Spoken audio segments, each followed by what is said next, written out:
Indus Special. Dr. Abbas, let me begin with you. Now, there's a lot of reports coming out which talk about receding glaciers in South Asia and how that will impact the water flow.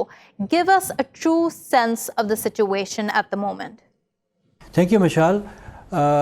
The true extent of the situation is actually extremely difficult to measure and predict. Because those who have actually been to the glaciers and those who have worked in the glaciers, they would know the difficulties which are encountered in that terrain, whether you are going there to measure the things physically or you are doing it remotely through satellites or some other means. Having said that, today's technology and gadgetry which is available to the scientists is not that bad either.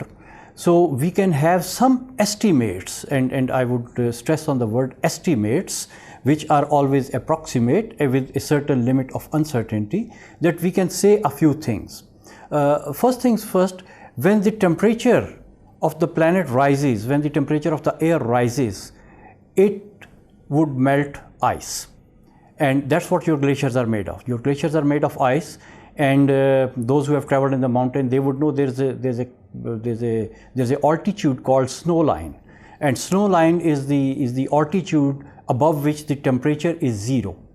So if the temperature gets more than 0 above that line, the ice would melt as high as the temperature goes above 0. So that is the general phenomena which is actually responsible for the melting of glaciers and ice caps.